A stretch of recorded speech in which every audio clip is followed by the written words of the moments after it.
जब तक दुनिया रहेगी। जब कुरान उठा लिया जाएगा तो फिर दुनिया भी ख़त्म हो जाएगी।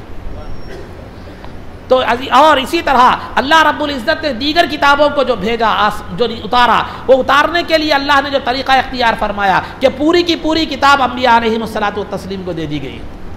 पूरी की पूरी किताब अम्बिया अलैहिमुस्सलातु व तस्लीम को दे दी गई। और इत्तेफाक से देखिए कि वो किताबें भी रमज़ान के महीने में ही उतरी, लेकिन किसी किताब के नाजिल होने पर उस रात को शब कदर नहीं बनाया गया। किसी किताब के नाजिल होने पर उस रात को शब कदर नहीं बनाया गया। हालांकि तौरात भी रमज़ान में उतरी, इंजील भी रमज़ान में उतरी, ज़बूर भी रमज़ान में उतरी, तमाम आसमानी किताबें रमज़ान में उतरी, लेकिन ना उनके उतरने पर उस महीने को रमज़ान का दर्जा दिया गया, ना उनके उतरने पर उस रात को जो है ना शब कदर का दर्जा दिया गया। लेकिन वही कुरान है, जब कुरान उतरा दुनिया में नहीं उतरा था, अभी लौहे महफूज से दुनिया के आसमान पर उतरा था, अभी दुनिया में नहीं आया था। तो लिहाजा अल्लाह रब्बुल इज़्ज़त ने लौहे महफूज से दुनिया के आसमान पर जब कुरान नाजिल हुआ तो अल्लाह ने उस रात को शब कद्र बना दिया और उस महीने को रमज़ान का महीना बना दिया। कुरान में ऐलान फरमाया शाहरु रमज़ान अल्लज़ी उन्ज़िला फ़ीहिल कुरान, रमज़ान का वह मुबारक महीना है जिसमें कुरान को नाजिल किया गया, कुरान को नाजिल किया गया। तो अलगर्ज़ अज़ीज़ान मोहतरम, खुलासा गुफ्तगू ये है कि दीगर आसमानी किताबें भी नाजिल हुई, लेकिन उनके नुज़ूल के महीने और रात को न रमज़ान बनाया गया न शब कद्र बनाया गया, बल्कि कुरान को उतारा गया तो उसके उतरने वाले महीने को रमज़ान बना दिया गया और उस रात को शब कद्र बना दिया गया। और दीगर किताबों को डायरेक्ट नाजिल किया गया और कुरान को लौहे महफूज से दुनिया के आसमान पर उतारा गया। फिर आहिस्ता आहिस्ता सरकार दो आलम सल्लल्लाहु अलैहि वसल्लम पर तकरीबन 20 से 23 साल की मुद्दत में उतारा गया। उतारने में भी अलग तरीक़ा है, उतारने में भी इम्तियाज़, उतारने में भी जो है ना एक अलहदा शान के साथ, अलहदा शान के साथ अल्लाह रब्बुल इज़्ज़त ने कुरान को उतारा और फिर जिस वक्त उतारा उस वक्त को बाबरकत बना दिया। ये कुरान की निस्बत दुनिया के आसमान से हो गई। कुरान दुनिया के आसमान पर नाजिल हुआ तो दुनिया का आसमान सातों आसमानों में अफजल हो गया, सातों आसमानों में अफजल हो गया। और वह कुरान जिस रात में नाजिल हुआ वो रात तमाम रातों में सब में अफजल हो गई। और वह कुरान जिस मुबारक सीने मुस्तफ़ा पर नाजिल हुआ तो वो सीना तमाम सीनों में अफजल हो गया। और उस कुरान को जिन हुफ़ाज़ ने महफूज कर लिया वो मखलूक़ में सबसे ज़्यादा अफजल हो गए। और वह कुरान जिस वरक़ पर लिखा गया वो वरक़ तमाम किताबों में जो है ना सब में अफजल तरीन वर्क हो गया। उसको बगैर वजू के छू नहीं सकते, उसको जो है ना बेअदबी के मुकामात पर आप रख नहीं सकते। और जो सियाही उसमें इस्तेमाल हुई है वो सियाही तमाम सियाहियों में अफजल हो गई। तो अलगर्ज़ अज़ीज़ान मोहतरम ये कुरान की शान है। तो लिहाजा उसी कुरान की शान को, जो उस कुरान को जिसको अल्लाह रब्बुल इज़्ज़त ने शब कद्र में नाजिल फरमाया उसका तज़किरा करते हुए फरमाया इन्ना अंज़लनाहु फ़ी लैलतिल क़द्र।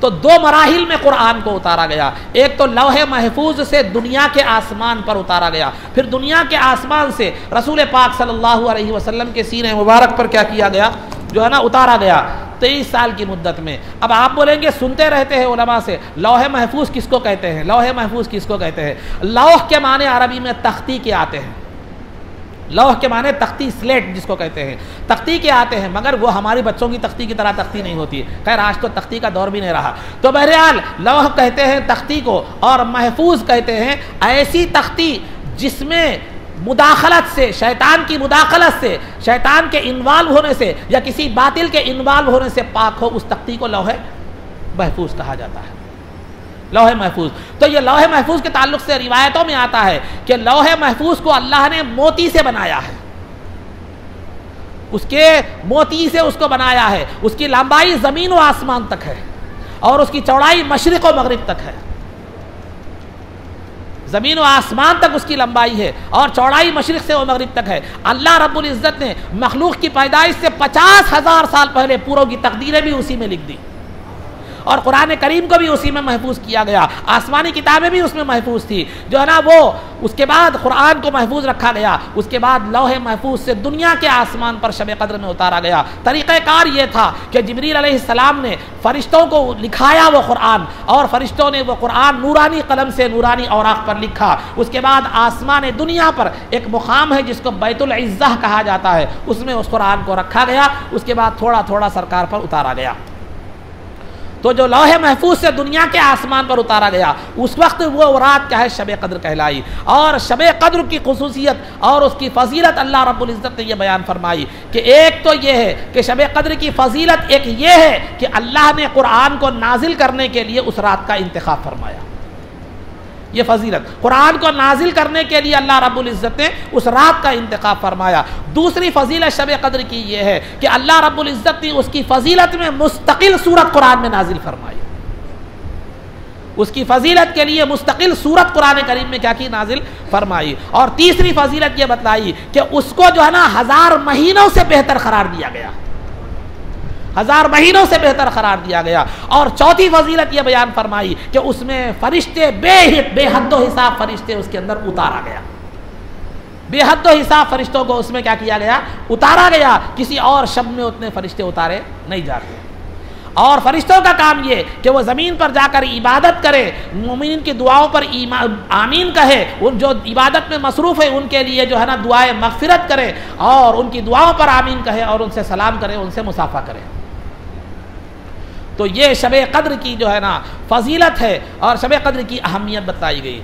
और शब कद्र को जो है ना आखिरी रात की, रमज़ान की आखिरी रातों में रखा गया, पहले दहे में नहीं, दूसरे दहे में नहीं, बल्कि तीसरे दहे में रखा गया, आखिरी दहे में रखा गया। उसकी हिकमत उलमा इकराम ये बयान फरमाते हैं कि शब कद्र को आखिरी दहे में रखने की हिकमत ये है कि एक दहा गुजरने के बाद, 2 दहे गुजरने के बाद लोगों में थोड़ी सी कोताही आ जाती है, थोड़ा सा जो है ना मिजाज में थोड़ा सा ढीलापन आ जाता है, अब थोड़ी सी सुस्ती और कोताही आ जाती है।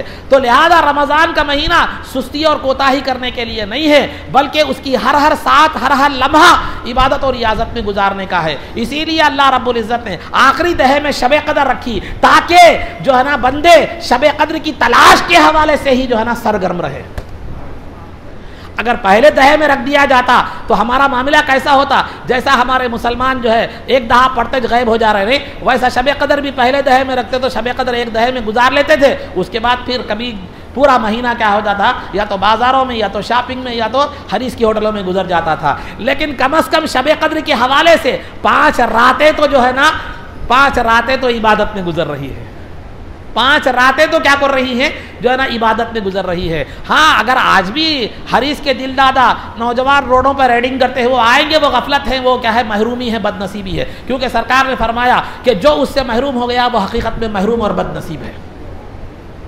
तो बहरहाल आखिरी दहे में शब कद्र को इसलिए रखा गया ताकि हमारी इबादत की जुस्तजू और हमारी सरगर्मी जो है ना बाकी रहे रमज़ान के इख्तिताम तक।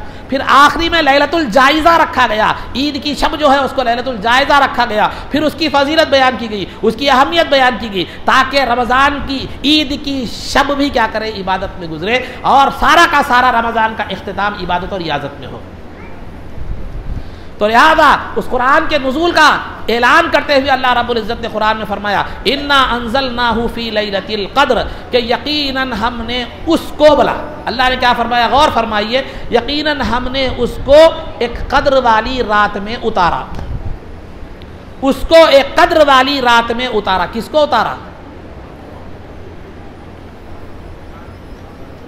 किसको उतारा, कुरान को, कुरान को कद्र वाली रात में उतारा।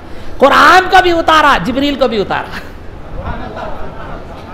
नहीं उतारा, आप आगे पढ़ रहे, जिब्रील और फरिश्ते उतरते हैं बोल के।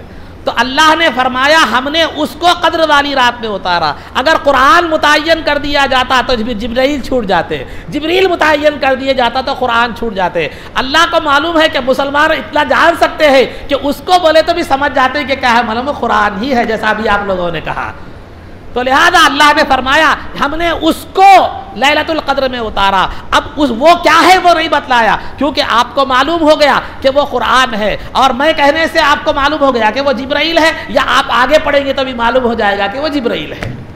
तो लिहाजा उसको उतारा, यानी कुरान को भी उतारा, जिब्रील को भी उतारा, कुरान को भी उतारा, जिब्रील को भी उतारा। इसी वजह से यहाँ डिक्लेयर नहीं किया गया कि हमने कुरान को शब लैलतुल क़द्र में उतारा, क्योंकि उतरने वाले सिर्फ कुरान नहीं बल्कि जिब्रील भी थे। तो लिहाजा हमने उसको जो है ना कद्र वाली रात में उतारा, कद्र वाली। अब लैलतुल क़द्र के माना बहुत से आते हैं, कद्र के माना जो है ना बहुत से आते हैं, लेकिन मैं ज़्यादा तफसील में नहीं जाऊँगा। उलमा ने कद्र के 8-10 माना बताए हैं कद्र के 8-10 माना बताए हैं, लेकिन मैं आपको 1-2 बातें बताता चलो। कद्र के माना क्या है? कद्र के माना तकदीर के हैं। कद्र के माना तकदीर के हैं। तकदीर कहते हैं अंदाजे को, तकदीर कहते हैं अंदाजे को।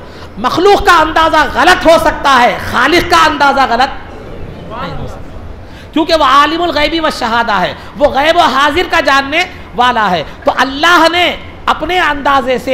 अपने अंदाजे से इस्माइल कब पैदा होगा, कब मरेगा, जिंदगी में क्या करेगा, उसके एक एक लम्हे का रिकॉर्ड इस्माइल के पैदा होने से 50,000 साल पहले लिख दिया है। उसी को तकदीर कहते हैं। क्योंकि अल्लाह ने अपने अंदाजे से लिख दिया है, तो वो जैसा लिखा है वैसा नहीं होगा, आप जैसा करने वाले हैं उसने वैसा लिख दिया है, तो उसी को तकदीर कहते हैं। तो तकदीर, शब कद्र यानी तकदीर वाली रात, शब कद्र यानी तकदीर वाली रात। तो तकदीर वाली रात क्यों कहते हैं इसको?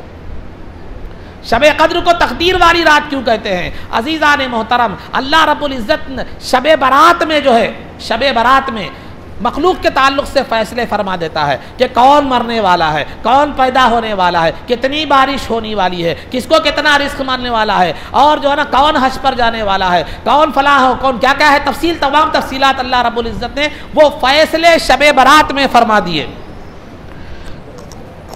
वो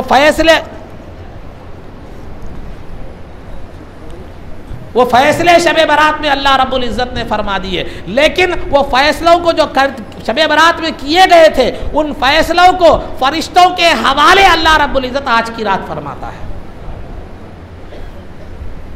जो ना मिकाइल अलैहिस्सलाम है, मिकाइल अलैहिस्सलाम का क्या काम है? मखलूक को रोज़ी पहुंचाना है, बारिश बरसाना है। तो लिहाजा साल भर उन्हें कितनी मखलूक को कितनी रोज़ी पहुंचाना है, कितनी बारिश बरसाना है, वो लिख दिया है, वो हवाले कर दिया जाता है। ये लो तुम्हारा काम, ये है तुम्हारी ड्यूटी, ये है।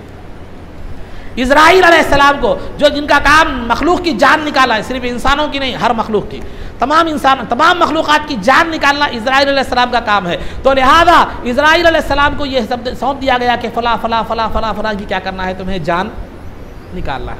तो साल भर पूरे डिटेल्स जो है ना वो फरिश्तों को दिए जाते हैं। इस वजह से भी इसको तकदीर वाली रात कहा जाता है। और तकदीर वाली रात कहने की एक वजह यह भी है कि इस रात में जो कुरान नाजिल हुआ उसने इंसानों की तकदीर बना दी, इंसानों की तकदीर बना दी। वो इस तरह कि कुरान नाजिल हुआ तो मक्के के जाहिल और अनपढ़ और काफिर अरब जो है ना, कुरान से वाबस्ता होकर मुसलमान बन गए और सहाबियत के दर्जे को पहुंच गए, सहाबियत को दर्जे को पहुंच गए। बुत परस्ती का शिकार थे, गुमराही का शिकार थे, तौहीद को अपनाया, सहाबी रसूल का मर्तबा मिला। वो मर्तबा मिला कि उनके बाद कायनात में किसी गौस व खुतब को वो मुकाम हासिल नहीं है। और उमर बिन अब्दुल अजीज ने जिनके ताल्लुक से फरमाया कि सहाबी रसूल के घोड़े की नाक में जो धूल जमती है, उमर बिन अब्दुल अजीज उसका दर्जा भी नहीं रखता।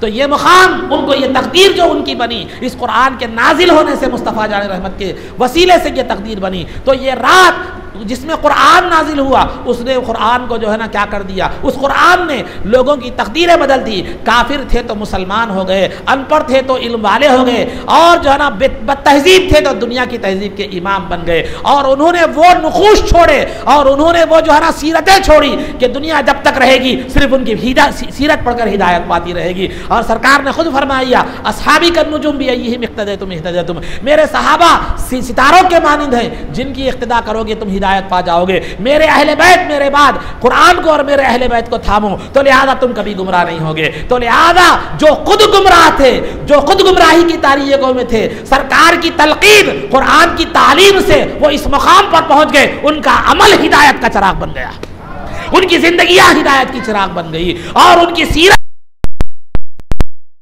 काफिरों को मुसलमान बनने के लिए रहनुमा साबित हो गया। तो ये कुरान, ये शबे कद्र जो है ना, तकदीर साज रात है, तकदीर बनाने वाली रात है, जिसने लोगों की तकदीरें बनाई। और जो मुसलमान इसमें जो है ना इबादत करता है, इसकी कद्रदानी करता है, अल्लाह रब्बुल इज़्ज़त उसकी भी तकदीर बना देता है। तो लिहाजा शबे कद्र एक तकदीर साज रात है, तकदीर बनाने वाली रात है। इसी वजह से भी इसको क्या है, शबे कद्र कहा जाता है। फिर उसके बाद आगे, अब तफसील नहीं जा रहा हूँ मैं, एक बात बोल दिया, आगे एक बात, आगे एक दो तीन बातें, बस ज़्यादा नहीं मैं आपकी बात ये करूँगा। तो लिहाजा वमा अदराका मा लैलतुल क़द्र, कि आपको मालूम कि लैलतुल क़द्र क्या है। सरकार को लैलतुल क़द्र की अज़मत को बताने के लिए, लैलतुल क़द्र की अहमियत को बताने के लिए, सवाल याद रखिए, सवाल जो होता है हमेशा लाइल्मी की बुनियाद पर नहीं होता। लाइल्मी की बुनियाद पर मैं आपसे कोई सवाल कर रहा हूँ तो ये मतलब नहीं है कि मैं नहीं जानता। हमेशा सवाल लाइल्मी और जिहालत की बुनियाद पर नहीं होता। सवाल जो है ना, कभी कभार क्या होता है, नहीं मालूम हो के भी सवाल करते हैं, कभी सामने वाले का इम्तिहान लेने के लिए भी क्या करते हैं, सवाल करते हैं, कभी किसी चीज़ को सबको बतलाना है तो भी सवाल करते हैं। मिसाल के तौर पर आप चाह रहे हैं कि कोई मसला आप सबको मालूम हो, आप मेरे से सवाल करते हैं, तो मैं मसला बता दिया, सबको बात मालूम हो गई। तो कभी सबको इल्म से नवाजने के लिए भी क्या किया जाता है, सवाल जो है ना किया जाता है। कभी कभार किसी की अहमियत और फजीलत को बताने के लिए भी सवाल किया जाता है, अहमियत और फजीलत को बताने के लिए। मिसाल के तौर पर कोई बड़ी शख्सियत का आप क्या कर रहे हैं, अपने दोस्त से तारुफ करा रहे हैं, बता रहे क्या, मालूम इन्हों कौन है, ये बहुत बड़े मौलाना है, बहुत बड़ी हस्ती है, फुला है, फुला है, फुला है, या बहुत बड़े आलिम दीन है, ऐसा बताते हैं। तो पहले सवाल करते हैं, उसके बाद क्या करते हैं, अहमियत बताते हैं। क्यों? इसलिए कि सवाल के ज़रिए से जहन को झिंझोड़ा जाता है, सवाल के ज़रिए से जहन को मुतवज्जे किया जाता है, तो गफलत से बेदारी की तरफ लाया जाता है, उसके बाद अज़मत बयान की जाती है। तो यहाँ सरकार को नौज़ुबिल्लाह गफलत से बेदारी की तरफ लाना मकसूद नहीं था, सरकार के हवाले से उम्मत को गफलत से बेदारी की तरफ लाना मकसूद था, कि सवाल करके बताया जा रहा है कि तुम आगे शब कद्र की फजीलत बयान की जा रही है, तो उसे गफलत और नींद में मत सुनना, बल्कि बेदारी में सुनना। सुन रहे ना, बेदारी में। वमा अदराका मा लैलतुल क़द्र का मतलब ये है, सो के मत सुनो।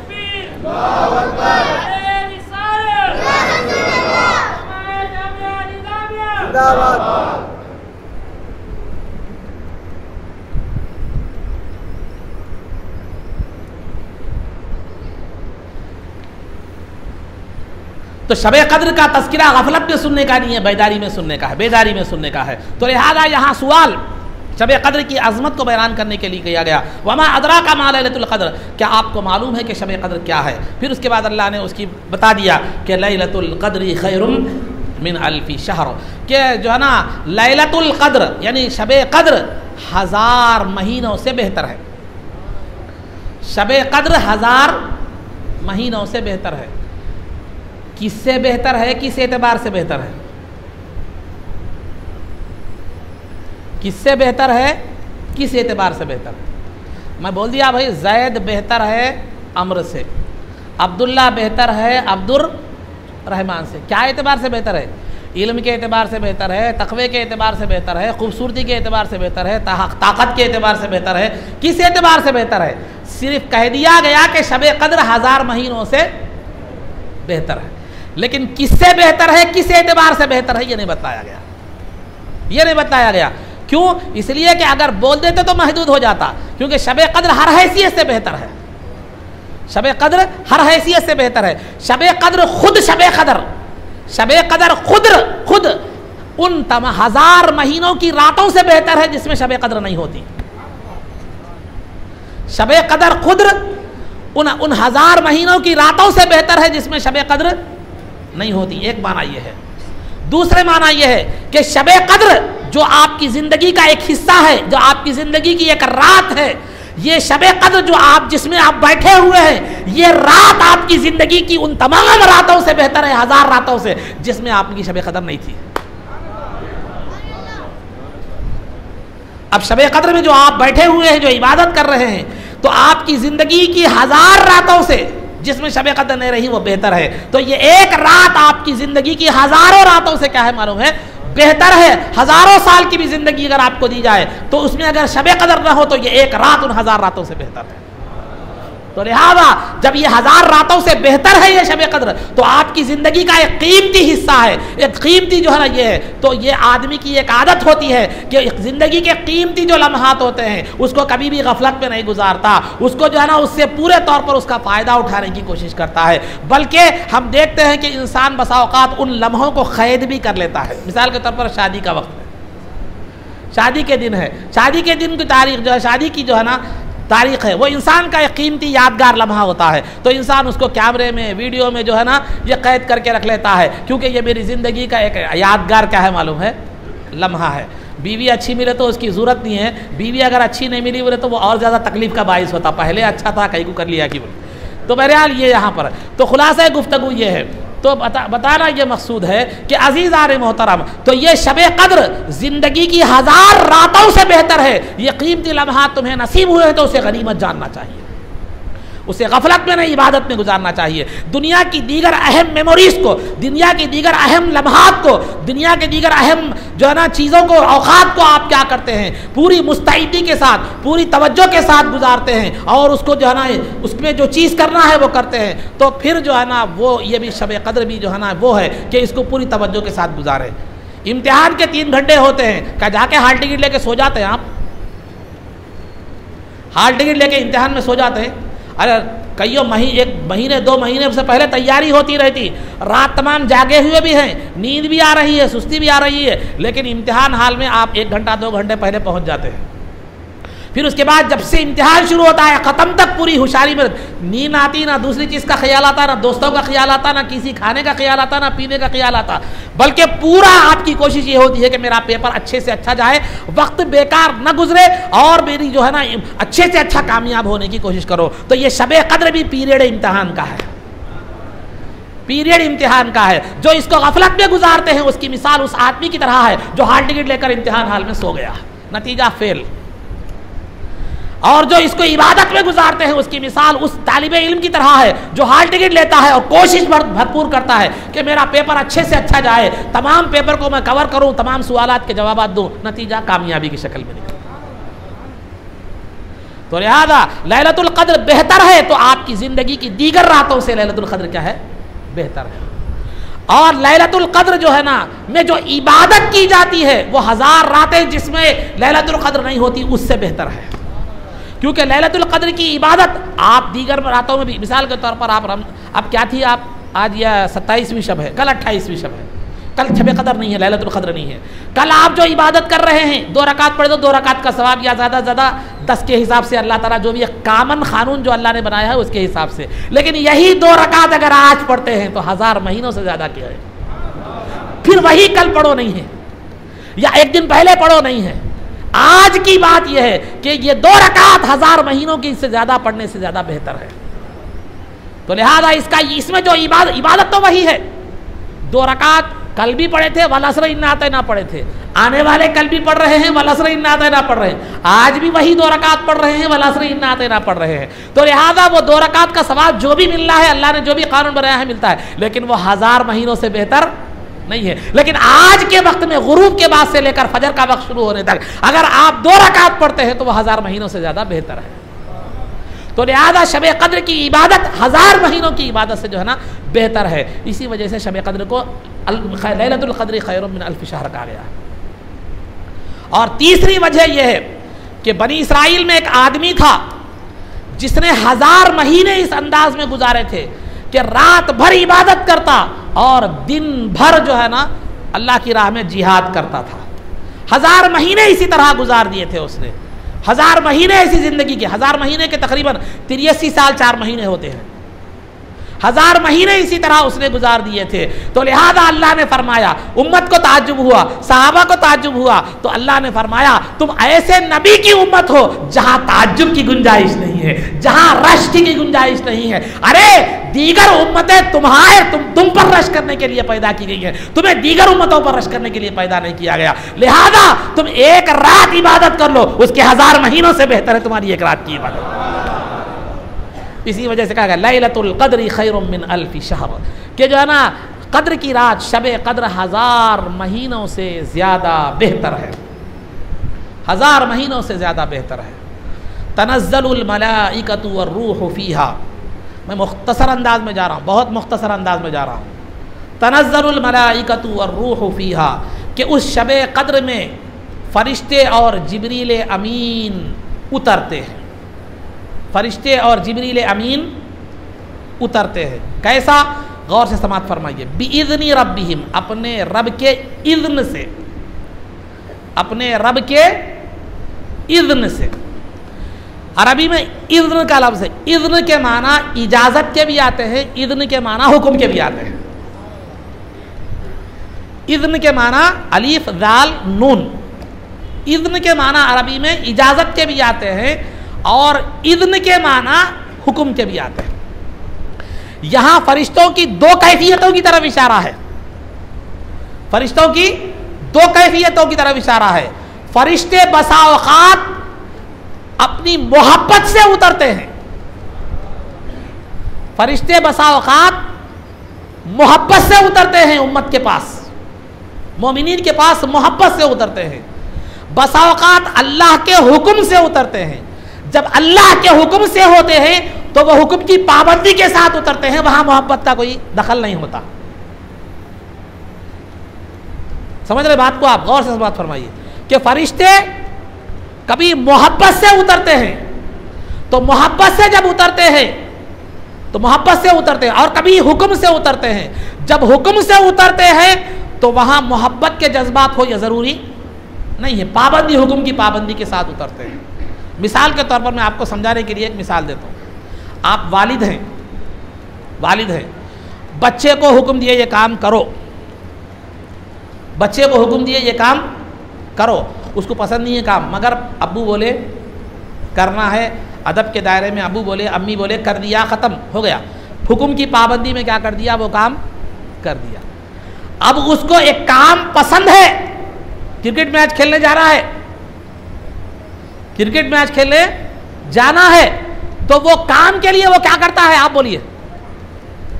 गफलत में सुन रहे, बेदारी में सुन रहे, मालूम होता आप भी। इजाजत लेना, इजाजत लेना, इजाजत लेना मोहब्बत की अलामत है। इजाजत लेना मोहब्बत की अलामत है, क्योंकि आदमी जिस काम को पसंद करता है उसके लिए खुद इजाजत लेकर जाता है, और जिस काम का हुक्म दिया जाता है जरूरी नहीं है कि वो उसको पसंद करे या ना करे। तो यहां आयत में लफ्ज इजाजत का इस्तेमाल किया गया, माना हुक्म के लिए गए। आयत में लफ्ज हुक्म के लिए गए, तो मालूम यह हुआ कि फरिश्ते हुक्म इलाही के साथ साथ मोहब्बत से भी हमारे पास आते हैं।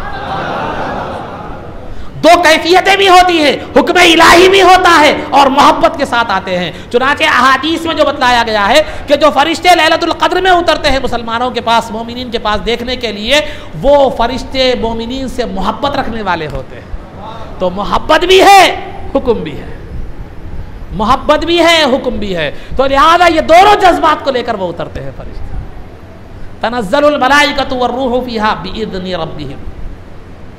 अब कई को उतरते हैं फरिश्ते, फरिश्तों के उतरने का मकसद क्या है, उसकी बहुत सी तफसीलात उलमा इकराम ने बयान फरमाई। आमतौर पर आप सुनते रहते हैं। एक दो बातें मैं क्या करता हूँ आमतौर से थोड़ा हटकर बतलाता हूँ कि फरिश्ते क्यों उतरते हैं, फरिश्ते क्यों उतरते। मुमकिन है आप नहीं सुने होंगे या सुने भी होंगे, तो मैं एक बात जहन में रख लीजिए मालूमात के इजाफे के लिए। फरिश्ते क्यों उतरते हैं, बहुत सी बातें उलमा ने बयान फरमाई है, मेरी दीगर तकारीर में मुमकिन है वो मौजूद भी हो, लेकिन जो है ना एक दो बातें मैं आपको सामने बताता हूँ जो अहम है। एक, उतरने की वजह, फरिश्ते जो उतरते हैं, फरिश्ते कई वजूहात की वजह से, कई मकासिद उनके होते हैं। एक वजह तो ये है, उसको समझाने के लिए, उस वजह को समझाने के लिए मैं आपको और एक बात बताता चलो, एक मिसाल देता चलो। आप यहाँ से जा रहे हैं मक्के मुकर्रमा को, यहाँ से जा रहे हैं आप मक्के मुकर्रमा, कई को जा रहे हो, मैं बोला मिसाल के तौर पर, हाँ भाई कई को जा रहे हैं मक्के, नहीं वहाँ इबादत करने, नमाज़ पढ़ने, रोज़ा रखने, नमाज़ पढ़ने, कुरान पढ़ने, तवाफ़ करने, जो भी है वह जा रहा। कई कि भाई या मस्जिद में, जावे मस्जिद में बैठ के पढ़ो ना, कुरान नहीं पढ़ सकते का, तवाफ़ नहीं कर सकते, ठीक है, कुरान तो पढ़ सकते हैं, नमाज तो पढ़ सकते हैं, यहाँ मक्के को जाकर पढ़ने की क्या ज़रूरत है। अरे क्या बात कर रहे हैं साहब, मैं मौलाना से सुना हूँ वहाँ एक नमाज का सवाब 1 लाख रुपये है, 1 लाख नमाज़ों के बराबर है। एक नमाज का सवाब 1 लाख नमाजों के बराबर है। तो नतीजा क्या निकला, आप यहाँ से हरम को इसलिए जा रहे हैं कि आपकी इबादत का सवाब ज्यादा से ज्यादा क्या करे, आपको इबादत का सवाब मिले। 1 लाख रुपए लगाकर एक इबादत का सवाब 1 लाख हासिल करने के लिए क्या कर रहे हैं, जा रहे हैं। तो हरम को जाने का मकसद ये है कि आप ज्यादा से ज्यादा क्या करें, वहां पर सवाब हासिल करें, क्योंकि यहां पढ़ने से जो नमाज का सवाब मिलता है उसकी बनिस्बत वहां पढ़ने से 1 लाख नमाजों का सवाब मिलता है। तो मुसलमान जिस तरह इबादत के सवाब की ज्यादती को पाने के लिए दीगर मुकाम से हिंदुस्तान से हरम को जाता है, तो फरिश्ते शब कद्र की फजीलत को पाने के लिए सिदरतुल मुंतहा से जमीन पर आते हैं। सिदरतुल मुंतहा से जमीन पर आ रहे हैं, इसीलिए कि लैलतुल क़द्र खैरुम मिन अल्फ़ि शहर, क्योंकि लैलतुल क़द्र आसमान के नीचे है, आसमान के नीचे है। तो लैलतुल क़द्र की फजीलत को पाने के लिए, उसमें इबादत की फजीलत को पाने के लिए सिदरतुल मुंतहा से फरिश्ते क्या कर रहे हैं, उतर रहे हैं दुनिया में, दुनिया में उतर रहे हैं। एक वजह फरिश्तों के उतरने की ये है, एक वजह फरिश्तों के उतरने की ये है। दूसरी वजह ये है, शाह अब्दुल अजीज मुहद्दिस देहलवी रहमतुल्लाह तआला अलैह फरमाते हैं कि फरिश्ते सिदरतुल मुंतहा से ज़मीन पर इसलिए उतरते हैं ताकि मोमिनीन की इबादतों के जो अनवार होते हैं, जो उनकी जो नूरानियत होती है, वो अनवार से वो अपने आप को मुनव्वर करें। इंसान है, आपको जो चीज़ आपकी ग़िज़ा के तौर पर क्या चीज़ होती है, वो खाना, बिरयानी जो भी है, दही बड़े जो भी आप रमज़ान के हिसाब से जो भी है, समझे, ये आपकी ग़िज़ा है जो आपके लिए क्या है, पेट भरने का सबब या जो भी आपकी सेहत का सबब या बनती है आपकी ज़िंदगी का सबब। लेकिन हर एक की ग़िज़ा ये ना हो, ये हो ज़रूरी नहीं है। बकरी के सामने ले आके दही बड़े रखेंगे तो, हरीस रखेंगे तो बोलते मेरा मैं कैसा खाऊँ बोल के, हाँ, क्योंकि हरीस मेरी है ना तो बहरहाल अज़ीज़ान मोहतरम, तो हर एक की ग़िज़ा अलग अलग होती है। शेर को अगर आप घास डालने जाए तो वो नहीं खाएगा, बकरी को गोश्त डालने जाए वो नहीं खाएगा, वो नहीं खाएगी। बकरी को घास डालिए, शेर को जो है ना गोश्त डालिए, वो खाएगा। तो फरिश्तों की भी जो ग़िज़ा होती है वो एक नूरानी मखलूक है, तो उन्हें ज़रूरत बिरयानी की, दही बड़े की, हरीस की, उनसे कोई मतलब, उन्हें मंदी से उन्हें कोई मतलब नहीं होता। वो जो है ना, आज जो अल्लाह रब्बुल इज़्ज़त के जो बंदे शब क़द्र में अल्लाह के हुक्म पर इबादतों के लिए खड़े होते हैं, कोई तहज्जुद में खड़ा है, कोई कुरान की तिलावत कर रहा है, कोई दुरूद शरीफ पढ़ रहा है, तो उनकी इबादतों से एक अनवार निकलते हैं, एक नूर निकलता है। उस नूर को हासिल करने के लिए फरिश्ते आते हैं। क्या मुकाम है हमारा। शब क़द्र को क़द्र वाली रात इसलिए भी कहते हैं कि आज हमारी क़द्र भी बढ़ जाती है, हमारी क़द्र भी बढ़ जाती है, हमारी इबादत की क़द्र भी। फिर कल जाओ, कल फरिश्ते नहीं आते आपके अनवार हासिल करने वास्ते। आज की क़द्र है, साल में, ज़िंदगी में एक मरतबा दूल्हा बनता, फिर भी अल्लाह का करम है साल में एक मरतबा बना रहा। दूल्हे की अहमियत शादी के दिन, फिर उसके बाद ज़िंदगी भर वो आप नहीं बोलता। हर एक की कैफियत अलग अलग है, मामला अलग अलग है, समझे। कई को मैं डिक्लेयर करूँ, समझे। बहरहाल तो खुलासा गुफ्तगू ये है, तो समझे, हाँ, तो कोई खुशी में, कोई मसरत में है, तो कोई हसरत में है, बस इशारा दे दे रहो। तो बहरहाल तो हर एक की आदमी की ज़िंदगी में एक वक्त में अहमियत होती है। तो आपकी अहमियत शब क़द्र में है कि फरिश्ते जैसी नूरानी मखलूक, जिनके ताल्लुक से अल्लाह ने फरमाया ला यासून अल्लाह मा अमरहुम व यफ़अलून मा युमरून, कि वो ऐसी नूरानी और ऐसी पाकीज़ा मखलूक है कि कभी लम्हा बराबर भी ना अल्लाह की नाफरमानी का सोचते हैं ना करते हैं, और अल्लाह उन्हें जो हुक्म देता है वो उसको बजा लाते हैं, हमेशा इबादत इलाही में होते हैं। आज वो नूरानी मखलूक, आप तो खाकी हैं, मैं तो खाकी हूँ, मिट्टी के बने हुए हैं हम लोग, लेकिन एक जिनकी अल मलाइकतु मिन नूर कहा गया है हदीस में कि फरिश्ते पैदा ही नूर से किए गए, नूरानी मखलूक आपकी इबादत के अनवार हासिल करने के लिए आ रही है। वो खुद नूरानी, उनकी पैदाइश नूर से हुई, नूरानी मखलूक आपकी इबादतों का नूर हासिल करने के लिए आ रहे हैं। क्या मुकाम है आपकी इबादत का। उन्होंने इबादत नूर लेने आ रहे हैं, आप हरीस लेने होटल में है। ये कितना अच्छा दिखता नहीं। जामिया स्टेज पे बैठ, आज तेरी शादी है, खाजी साहब आए हुए हैं, बोले तो उनका आगे फिरते रहता रहते रोड पे, होटल में चाय पी लेते वहाँ, फिर रातों लोग क्या बोलेंगे, दीवाना है, शादी के दिन स्टेज पे बैठने के बजाय क्या कर रहा, होटल में, बाजारों में फिर रहा, फटे कपड़े पहन लेके या मैले कपड़े पहन लेके। तो बोलते हैं दूल्हा पागल है, बोलते बच्ची वालों को माल हो गया तो बच्ची के लिए चले आते। तो बहरहाल जहाँ जिस वक्त जिस मुकाम पर होना है उस मुकाम पर रहना चाहिए। तो आज शब क़द्र है, फरिश्ते आपकी इबादत की अनवार को हासिल करने के लिए, उसका इक़्तिबास करने के लिए आ रहे हैं। तो हमें चाहिए कि इबादत में मसरूफ़ रहें, ताकि फरिश्ते हमारे आमाल के अनवार का इक़्तिबास भी करें, हमारी दुआओं पर आमीन भी कहें, हमारे लिए दुआए मग़फ़िरत भी कहें, हमसे मुसाफ़ा भी करें, हमसे मुसाफ़ा करें। ऐसे वक्त में जो है ना, हम जो है ना रोडों पे गाड़ियाँ भगा रहे हैं, तो इतना तो एक है फरिश्ते मुलाकात करते मगर मलकुल मौत मुलाकात करते, तो वो शब कदर के फरिश्ते तो नहीं करते, मगर हो सकता है मलकुल मौत का चांस है वहाँ पे मुलाकात करने का। तो बहरहाल ये फरिश्ते आने की एक वजह क्या है? आज की जो इबादतें, हमारी इबादतें कैसी है, हमारी रियाजतें कैसी है, नूरानी मखलूक नूर हासिल करने के लिए हमारी इबादतों का आ रही है। और दूसरी बात क्या है? दूसरी बात यह है कि आप खाली ज़ाहिर में इबादतें मत करो, शब कदर में जो कर रहे हैं ज़ाहिर में इबादतें मत करो, खुशू व खुजू के साथ, क्योंकि हदीस में आया है मन कामा लैलतुल क़द्र ईमान वहतिसाबा, कि जो लैलतुल क़द्र में ईमान के साथ सवाब की उम्मीद और यकीन रखते हुए इबादत करता है, तो अल्लाह उसके गुनाह भी माफ़ फरमा देता है और इबादत भी 1000 महीनों से ज़्यादा होती है। तो इबादत में दो चीज़ें ज़रूरी है, एक ईमान ज़रूरी है और सवाब का यकीन ज़रूरी है, क्योंकि ये फितरी बात है कि बंदे को तनख्वाह मिलने का जितना यकीन होगा काम में उतनी दिलचस्पी होगी। तनख्वाह मिलने का यकीन नहीं है तो काम में दिलचस्पी भी नहीं होती। थोड़ा बहुत बास जो है सता लिया भी तो बर्दाश्त करे, तो नहीं भाई सता ले रहा हूँगा, काम ज़्यादा ले रहा हूँगा, लेकिन टाइम पे तनख्वाह तो ज़रा सुकून है भाई। पहली होती है तनख्वाह जो है ना मिल जाती, चिट्ठिया वालों को बन ले सकते हैं, उधर बन ले सकते हैं, इधर बन ले सकते हैं, सब बन ले सकते हैं बोले। तो बहरहाल मैं आपको कुछ खोल रहा हूँ क्या आपके राज? वैसा तो नहीं है ना मसला, आम बता रहा हूँ बाद में।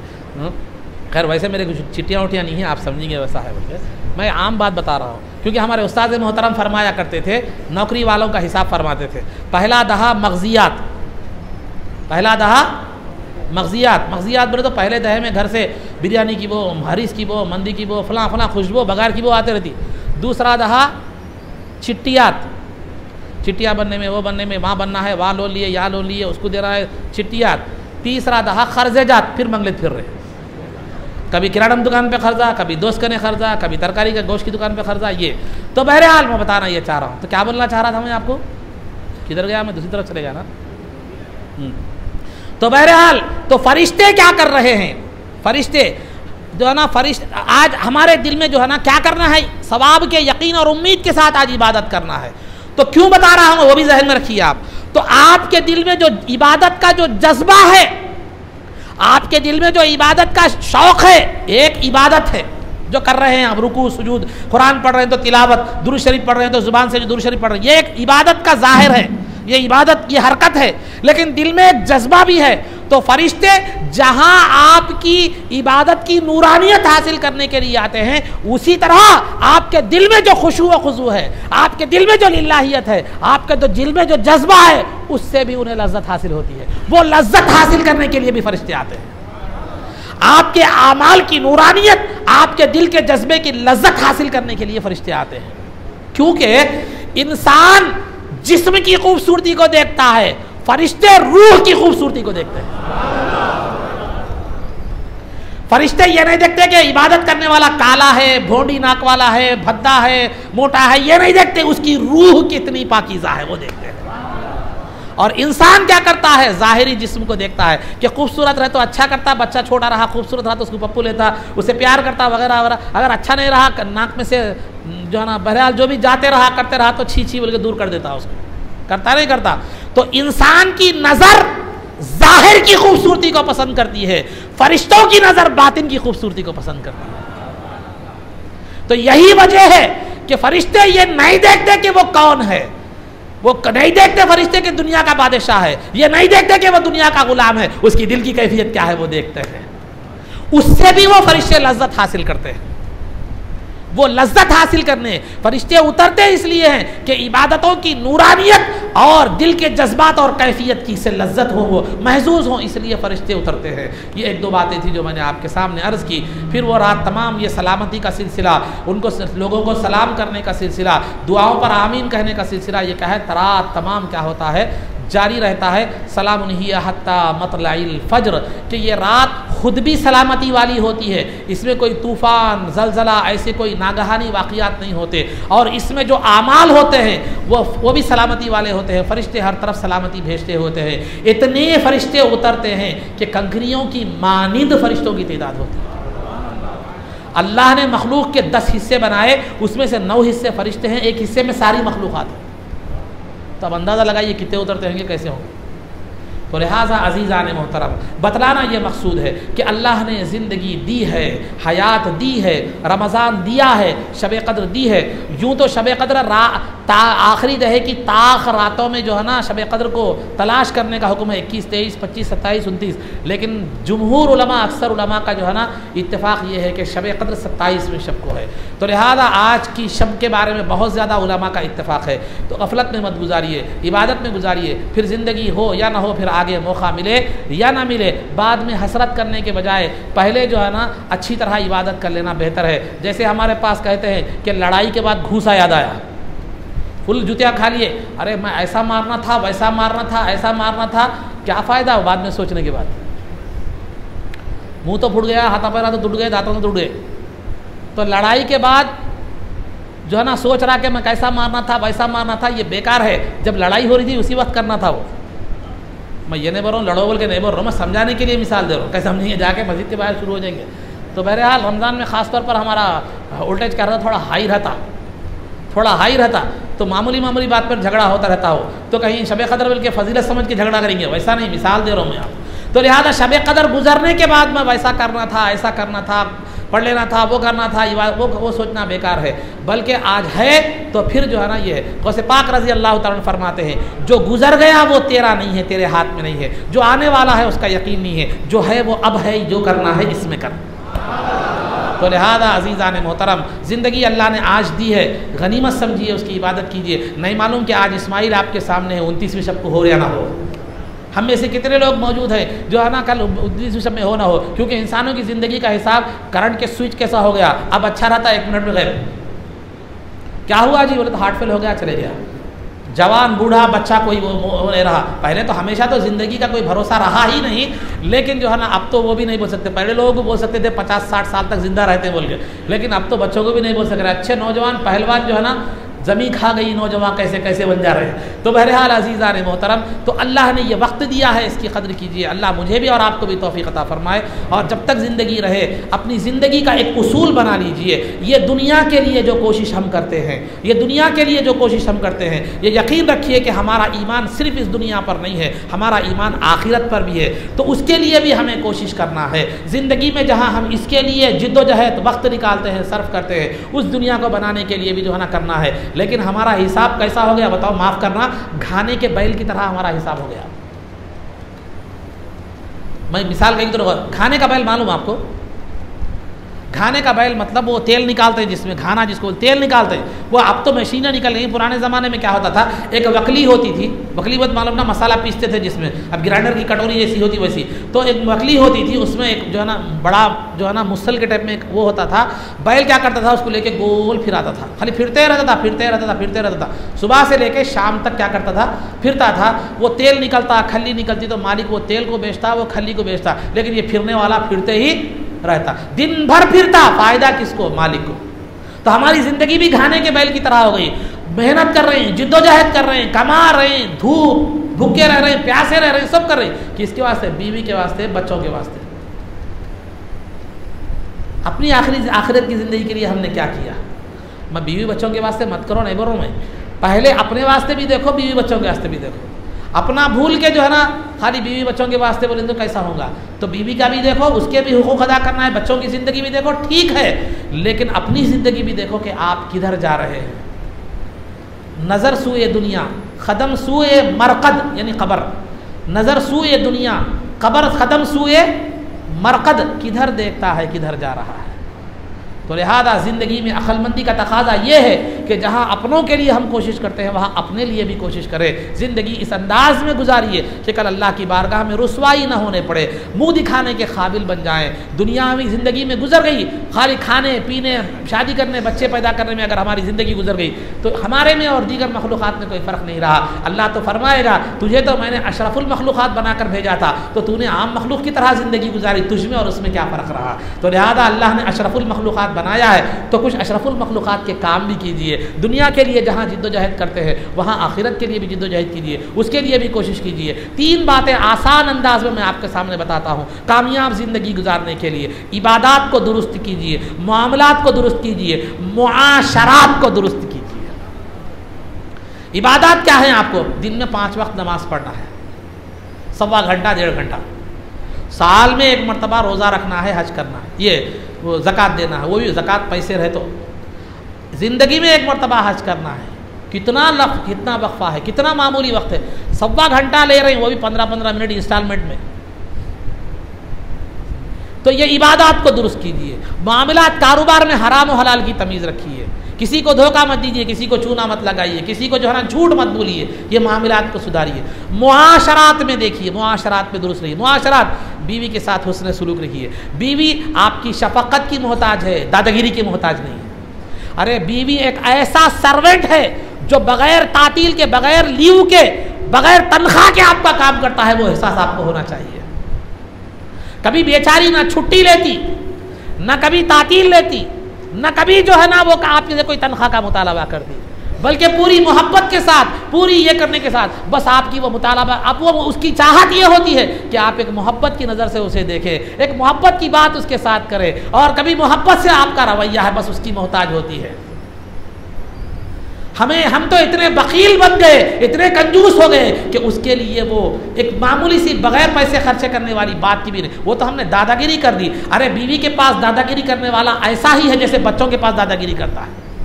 एक बड़ा आदमी है, आप हैं, कोई भी है, माफ़ करना, आप हैं, मैं हूँ, कोई भी हो, छोटे बच्चे के पास दादागिरी कर रहे हैं तो देखने वाला क्या बोलते हैं, पागल है, ये बेवकूफ़ है कहते हैं। क्योंकि बच्चा क्या मालूम उसे, छोटे मासूम के सामने दादागिरी कर रहा। दादागिरी करना है तो बराबर वाले के साथ कर। तो सरकार ने यही दर्ज दिया है कि कौम में मर्द बनकर रहो, बीवी के पास बच्चे बनकर रहो। बच्चे बन का मतलब क्या है? कौम में रोब के साथ रहो, बीवी के साथ शफकत के साथ रहो। सरकार की जिंदगी क्या थी? सरकार बीवी के घर में जो है हाथ बटाया करते थे अज़वाज मुतहरात का। बीबी आयशा के साथ घर में रेस लगाते थे, जानबूझकर पीछे हो जाते ताकि वो खुश हो जाए। अली मुर्तज़ा रज़ी अल्लाह ताला अन्हु अपने चप्पल खुद सिया करते थे, अपने घर के काम खुद जो ना किया करते थे। खुलफा की ज़िंदगी को उठा कर देखिए, सरकार की ज़िंदगी को उठा कर देखिए। कभी फ्री हैं, इतवार का दिन है, बीवी को जो है ना होटल से लाकर खिलाइए। आपको छुट्टी हो ना, उसको छुट्टी नहीं, हफ्ता भर काम कर रही है, इतवार का आते और ज़्यादा काम लगा रहे हैं। आज बिरयानी बना, आज कोफ्ते बना, आज वो बना, आज ये बना। कहीं को थोड़े ला के दिए, क्या हुआ होटल से? खुद को ठोस रहे बराबर, जो है ना होटलों में जाके हरीश ठोस रहे, वो ठोस रहे, ये ठोस रहे, सब दोस्तों के साथ जाके दोस्तों को 500-500, 1000-1000 की खिला रहे। एक बीवी को 1 प्लेट लाने आपको नहीं होता। याद रखिए, जिंदगी में सबसे बेहतर और खैरखाही वाला रिश्ता माँ बाप के बाद बीवी है। वो कभी जो है ना आपके साथ बदखाही नहीं करती। तो दोस्तों में उड़ा दे रहे हज़ारों रुपए, हरीसों में, वहाँ यहाँ दोस्तों में कर रहे हैं, लेकिन कभी बीवी को घूमने ले गए? कभी बीवी को तबीयत खराब हो गई, बेजार हो गई तो बाहर से लाकर खाना खिलाए? आप बोल रहे मौसा बात है, एक बात हमारे मॉडर्न मौलाना है, मॉडर्न मौलाना नहीं, सरकार की सुन्नत है ये। खैरुकुम खैरुकुम ली अहली व अना खैरुकुम ली अहली, कि तुम में बेहतरीन आदमी वो है जो अपनी बीवी के साथ अच्छा हो, और मैं तुम में सबसे ज़्यादा अपनी बीवी के साथ उसने सुलूक करने वाला हूँ। सभी ज़रूरत पड़ी, ठीक है इतवार में घर में है, नहीं आपकी जेब इजाज़त दे देता, आउट गोइंग की आपकी पैसे खर्च करना जो है ना आपके दिल नहीं बोलता, घर में काम पका रही है, सब तरकारी काट के दो, उसकी मदद करो, हेल्प करो पकाने में। खुशी कैसे होती है? मोहब्बत इसी से बनती है। अल्लाह रब्बुल इज़्ज़त भी इससे खुश होता है। सरकार दो आलम सल्लल्लाहु अलैहि वसल्लम की भी ये सुन्नत रहती है। तो हमने तो जो है ना बाहर वालों के साथ बाहर बिल्ली बनकर रहते हैं, घर में आते शेर बन जाते हैं। जबकि शरीयत हुक्म देती है बाहर शेर बनकर हो, बिल्ली घर में बनो। बिल्ली बनने का मतलब बीवी की गुलामी नहीं बता रहा हूँ, मोहब्बत शफकत का वो रिश्ता है, वो आपकी रियाया है, आपकी हाकिम नहीं है। तो अजीज़ान मोहतरम, तो बच्चों के साथ मामला अच्छा रखो, उनकी दुनिया और आखिरत की फ़िक्र करो। सिर्फ डॉक्टर बनाने के लिए मत देखो, एक जो है ना मुसलमान बनाने की भी कोशिश करो। माँ बाप के साथ हुस्न सुलूक रखो, बीवी आते ही माँ बाप को मत छोड़ दो। शादी के बाद जिम्मेदारी डबल हो जाती है। माँ बाप को भी उनके माँ बाप को ये एहसास हो जाता है कि मेरा बेटे की मोहब्बत तकसीम होगी, मेरा बेटा बीवी का हो गया। एक फितरी तौर पर, साइकोलॉजिकली तौर पर ये होता है। वैसे वक्त में संभालना आपकी जिम्मेदारी है। कहे तो पूरा बीवी के पीछे जा रहे हैं, नहीं तो पूरा माँ बाप के पीछे जा रहे हैं। वैसा नहीं, बल्कि दोनों को भी आपको क्या करना है, मेंटेन करना। या माँ को बीवी को संभालने हाथ तुम्हारा 2 शादियाँ 3 शादियाँ 4 शादियाँ करने का ख्वाब देख रहे हैं, सर पे के बाला निकल जाते, तालू चट हो जाते। पहले जो एक बीवी है, माँ बाप है, उनको सही देखो, मोहब्बत की नज़र से देखो तो हज मकबूल है माँ बाप। तो मैं बताना, ये मुसाब बोले टॉपिक बदल गए, नहीं, आप ज़िंदगी में 3 बातों का हमेशा एहतमाम कीजिए, इबादात का, मामलात का, मुआशरात का।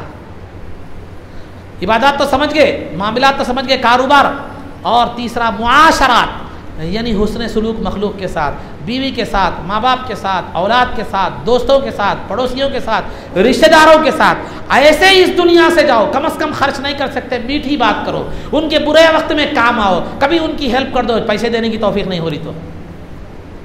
ऐसी छोटी छोटी चीज़ें ये होती हैं। लेकिन मरने के बाद जिन मखलूक के साथ आप हुस्न सुलूक करे थे, अगर वो नमाज जनाजा में भी शरीक हो जाए तो आपकी मग़फ़िरत के इम्कानात बढ़ जाते हैं। आपके लिए दुआएं मग़फ़िरत करे तो आपकी मग़फ़िरत के इम्कानात बढ़ जाते हैं। आपकी वफ़ात के बाद कहें कितना अच्छा था, अल्लाह उसकी मग़फ़िरत फरमा दे। कब निकलती दुआ? सताए तो चुमट दिए तो निकलती। उसके मार दिए, पैसे कर्ज लेकर डुबा दिए, उसको जो है ना उसका हक मार दिए, इसका हक मार दिए, उसको फैट मार दिए, इसको लाख मार दिए, क्या इससे दुआएं निकलती? गया अच्छा हुआ। तो लिहाजा कम से कम पैसा खर्च नहीं कर सकते तो मखलूक के साथ हमदर्दी करो, मीठी अच्छी बात करो, या उसके लिए खैरखाही का, उसकी भलाई का जज्बा रखो, या उसकी जो है ना मदद करो किसी वक्त, तो जिस हैसियत से भी हो सके।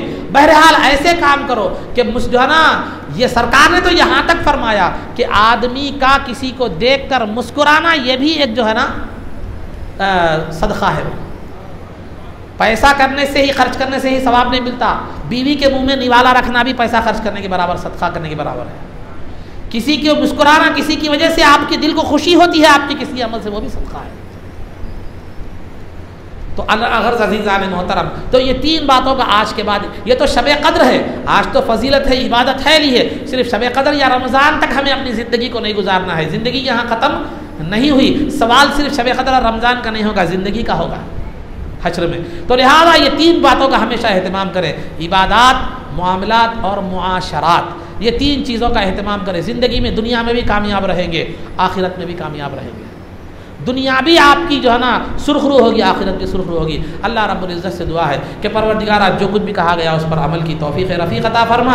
अल्लाह इज़्ज़त व आफ़ियत की ज़िंदगी दे और ईमान पर हमारा ख़ातिमा फरमा। क़ब्र में दीदार मुस्तफ़ा से बहरवर फरमा। नबी पाक सल्लल्लाहु अलैहि वसल्लम के क़दमों में हमारा हश्र फरमा। आपकी शफ़ाअत उस्मा से हमको बहरवर फरमा। आपके दस्ते मुबारक से जामे कौसर पीना नसीब फरमा। जन्नत में आपकी ग़ुलामी मइयत और रिफ़ाक़त नसीब फरमा। अल्लाह हाज़िरीन मजलिस के जायज़ मक़ासिद को पूरा फरमा। अल्लाह हाज़िरीन मजलिस की जायज़ मक़ासिद को पूरा फरमा। अल्लाह हमारे सुनने और सुनाने को कबूल फरमा।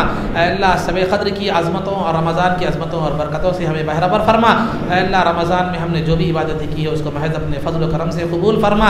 अल्लाह मस्जिद के जो भी खादिम हैं, जो भी मुआविनीन हैं मौला, उनके ज़िंदगियों में खैर बरकत अता फरमा, उनके हक़ में बेहतर फ़ैसले फरमा। अल्लाह जो कुछ भी कहने वाले को और सुनने वाले को दोनों को भी अमल की तौफ़ीक़ अता फरमा।